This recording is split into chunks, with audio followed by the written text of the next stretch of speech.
It's time once again for Uncle Matt's bedtime story.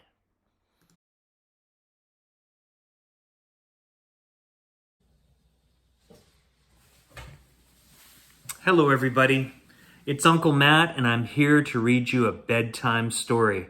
That's right, a brand new story, to me anyway, and to our audience. I'm also healthy, I'm COVID free. It's been 10 long days. I got the negative test today and we got a real story for you. So here we go. This one I've been holding on to a little bit. It was given to me by a friend and to read tonight. But you can also purchase this book on Amazon as well as Indigo Chapters here in Canada. And it's called The Terrible, Horrible, Smelly Pirate by Carrie, Muller and Jacqueline Halsey, illustrated by Eric Orchard. You ready for this story? This one was copyright in 2008. And it takes place not on our coast here on the West Coast, way over on the East Coast in Halifax. Never been there. One day, my parents have been there. They've taken the train, I believe, to get there. But here we go for the story. The Terrible, Horrible, Smelly Pirate. And I'm not too smelly. I put some deodorant on. So, here we go. Are you ready? All right. A long time ago, a rickety-rackety pirate ship sailed the foggy waters of Halifax Harbor.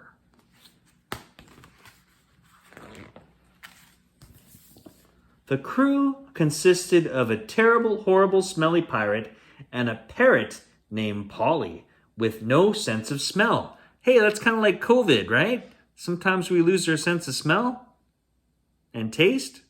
Luckily, I have that kind of stuff still. Parrot Polly squawked. Let's try that again. Parrot Polly squawked into the pirate's ear from morning till night. Polly want a cracker. Polly want a cracker. It was very annoying, but the terrible, horrible, smelly pirate was so terrible, horrible, and smelly that Pirate Polly was his only friend.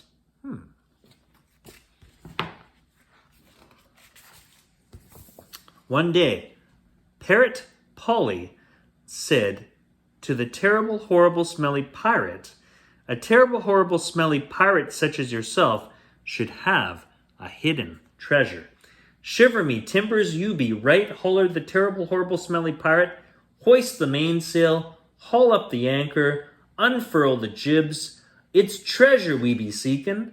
They searched near and far, here and there, up and down, round and about, for one whole soggy afternoon, but they didn't find a single piece of gold.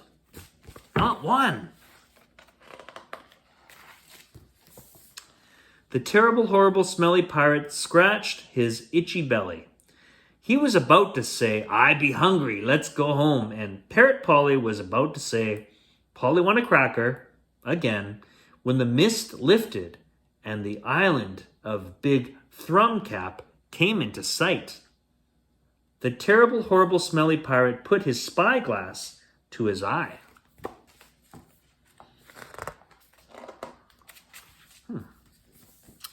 Blow me down! There be a mermaid sitting on the rocks reading a book, he cried. She'll know where there be treasure hidden, squawked Parrot Polly. Happen she will, agreed the terrible, horrible, smelly pirate.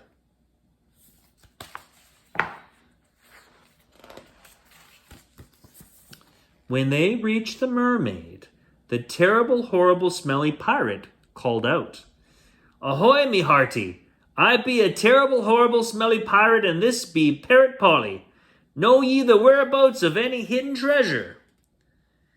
P.U., said the mermaid, dropping her book and holding her nose. She thought for a moment. If you stand way over there and can answer this riddle, I'll show you where to find a chest of hidden treasure. One guess each.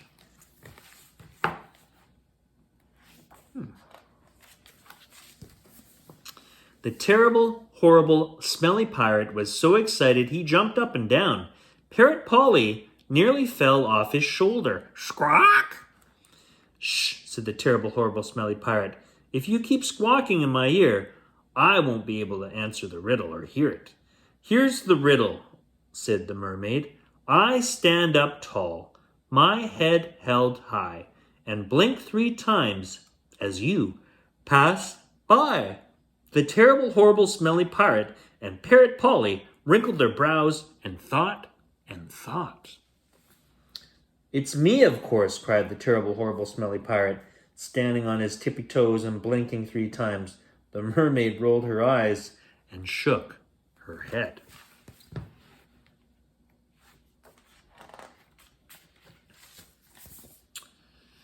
Pirate and Parrot looked around. Above them the stars blinked, across the water the lights of Halifax blinked, up in a tree a sleepy owl blinked to wake himself up. We only have one guess, fretted Parrot Polly. Which blink shall we choose? Suddenly a light swept the sky. Once, twice, 3 times. I know, they both cried at once. It's a lighthouse! Yes, said the mermaid with a chuckle. You solved the riddle. Meet me by the lighthouse on Deadman's Beach at sunrise tomorrow, and I'll show you where to find a hidden treasure.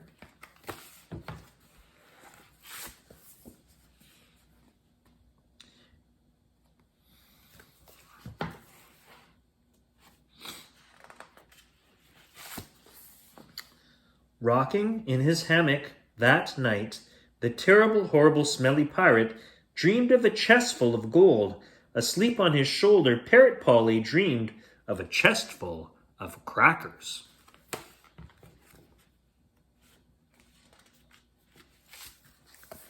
The next morning they rowed through the sea smoke to Deadman's Beach. The mermaid pointed to an X on the sand. Dig here, she said.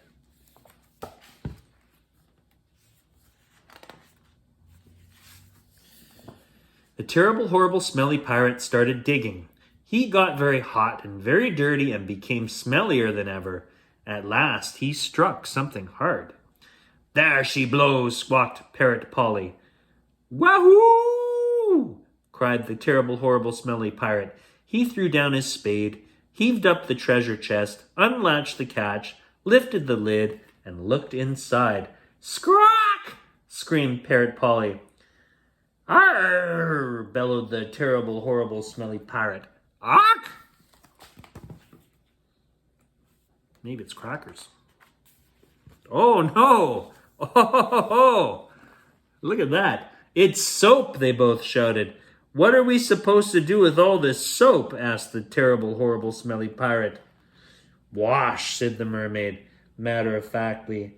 And with that, she poured double bubbles into a deep mist puddle in the rocks. Then she flipped her tail and swam away.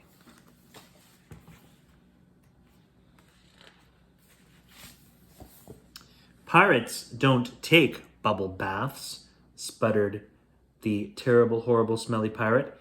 But supposing there be treasure hidden under them bubbles, squawked Parrot Polly. Arg, that be different. The terrible, horrible, smelly pirate stripped down to his terrible, horrible, smelly pirate underwear, and took a running leap into the water. Splash! No treasure here, he said, but come on in, Polly. These bubbles be boatloads of fun. Parrot Polly jumped in, and they had 100 sudsy bubbly baths, one after the other. Then they gave the rickety-rackety pirate ship a bubble bath too. The boat got a wash as well. Wow. Oh. The squeaky clean pirate didn't feel like acting terrible or horrible anymore. Instead, he started taking lads and lassies for swashbuckling adventure cruises around the harbor. He soon became the most popular pirate in Halifax town. He has a chest full of treasure, and he's told only Parrot Polly where it is hidden.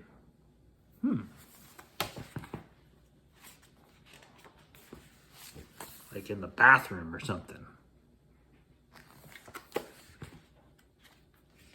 Yep, the end.